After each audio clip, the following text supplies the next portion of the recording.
नमस्कार दोस्तों। आज जंगल में कुछ अलग ही पंछी आ गए थे। आपके मन में एक सवाल आ रहा होगा कि इतना बड़ा पतीला लेके हम कहाँ जा रहे हैं। तो हम अभी जा रहे हैं नदी के यहाँ। कल ऋषि पंचमी है, तो उसके लिए तैयारी करने के लिए। उसके बाद हमें एक और काम भी है, वो है चवई के पत्ते कट करना। तो दोस्तों, मैं कोकण में रहता हूँ। तो कोकण में केले के पत्ते जैसा दिखने वाला एक चवई का पत्ता होता है। जंगलातल्या वस्तू खायच्या नसताना एक नंबर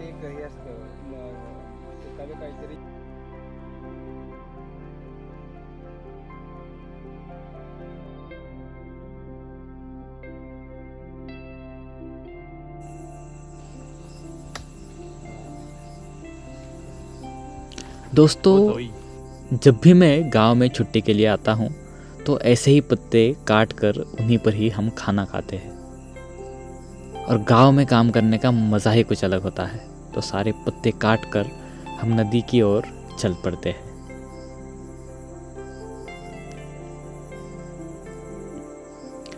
हमने सारे बर्तन और पत्ते नदी के यहाँ रख दिए।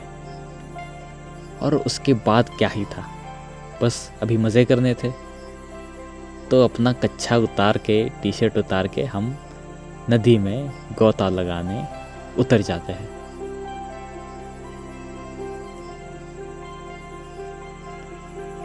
अनिकेत तो मुझे हाथ से बता ही रहा था कि भाई ऐसे वीडियो लेनी है जो आखिर में उसे मिल ही जाती है। तेजस हमारे गांव का वो दोस्त जो हमेशा हमारे साथ होता है। दोस्तों, दिन ब दिन हम बढ़ तो रहे हैं, पर हमारा बचपना भी उतना बढ़ रहा है। हमें जब भी मौका मिलता है तो हम बहुत ज़्यादा मज़े करते हैं।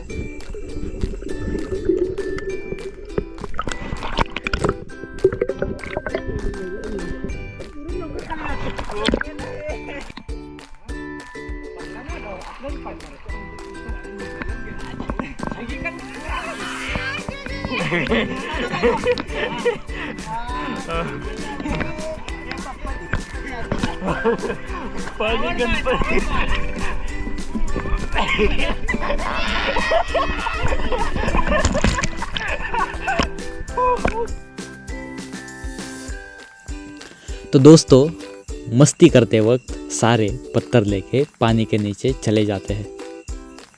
पर हमारा अनिकेत पत्थर लेके भी डूब ना पाता है।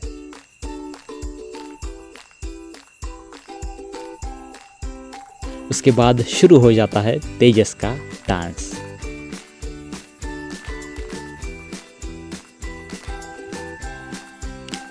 दोस्तों, आज पानी का बहाव थोड़ा तेज था।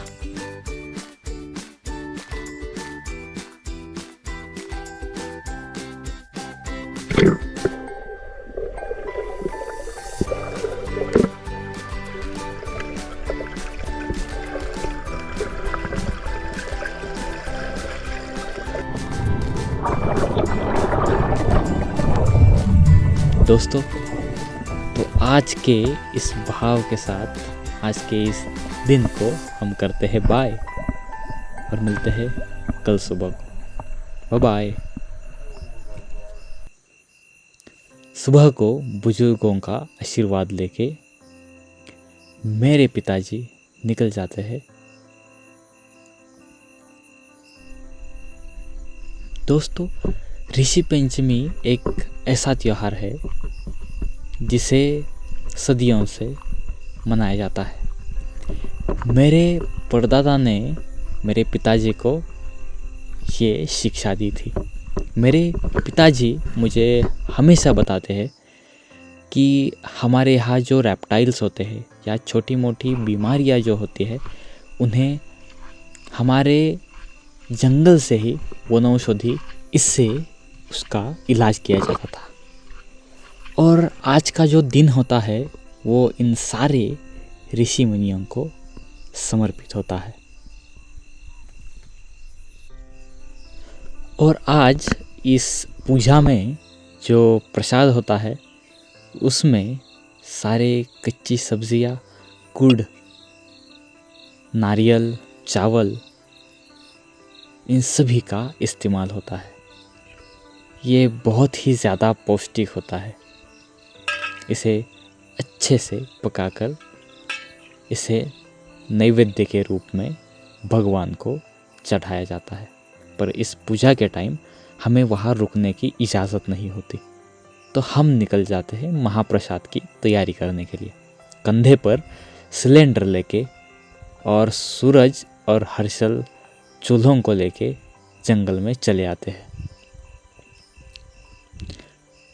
हमने जो कल नदी के यहाँ पतीला धोकर रखा था उसको सर पर लेके हमारी सारी फौज निकल जाती है जंगल की ओर।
और मेरे पिताजी जो हमेशा की तरह एक काम करते हैं, वो है हमारे ऊपर नज़र रखना ताकि हम गड़बड़ ना कर दे।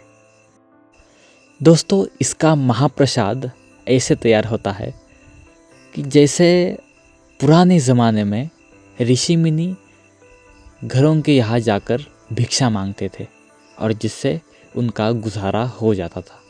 पर अब तो कोई भिक्षा मांगने नहीं जाता है, पर ये सदियों से चली आती हुई एक परंपरा है।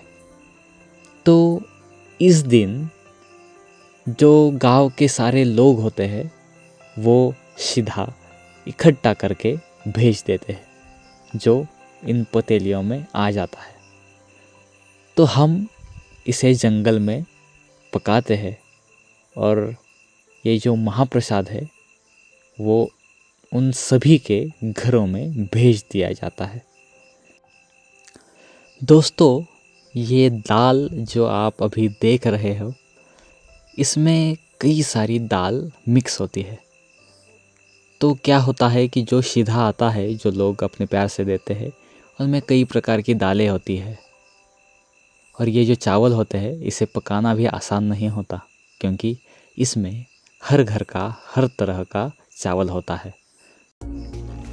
तो इसे पकाना एक स्किल का काम होता है जो मेरे चाचा इतने सालों से अच्छे से करते आ रहे हैं। तो मेरे पिताजी एक परवल की सब्ज़ी बनाने में लग जाते हैं।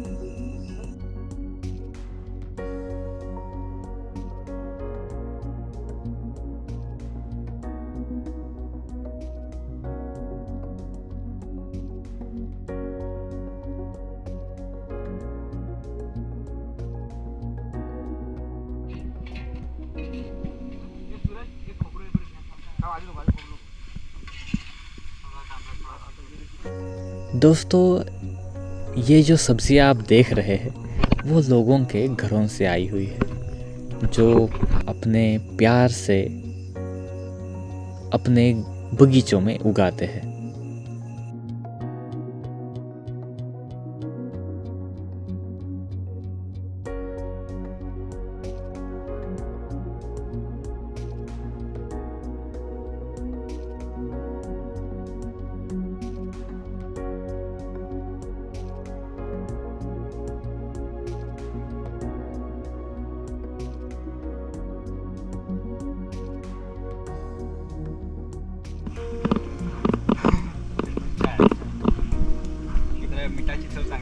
बंद करो झाला काय करतोय मीठ नसतं तर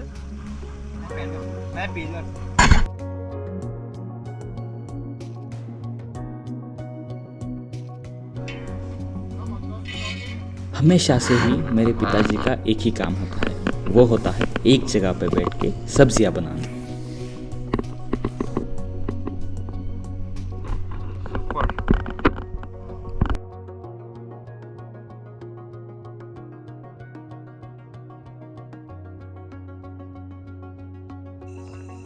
तो दोस्तों फाइनली हम इस प्रसाद की आखिरी सब्जी बनाने में लग जाते हैं। तो सारे एक्साइटेड थे और इसी के बीच में हमारे गोप्रो की बैटरी ख़त्म हो जाती है। तो ये वीडियो हम फ़ोन पे शूट करते हैं। तो कुछ इस तरह आपको देखने को मिल रहा है।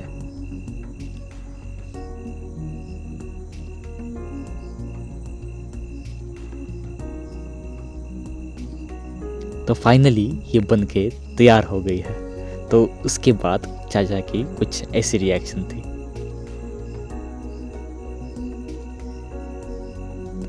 तो हम सारा काम लपेट के तिरपाल पर बैठ गए।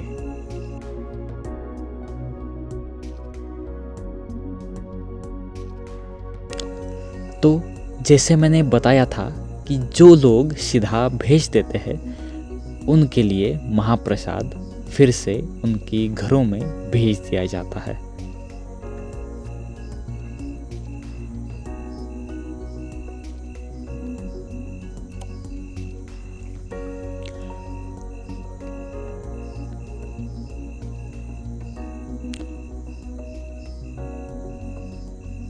तो सारा कुछ काम करके हम फिर से चले जाते हैं नदी की ओर। तो आज फिर से सारे दिन की थकावट दूर करेंगे। तो आज फिर से थोड़ी सी मस्ती करते हैं।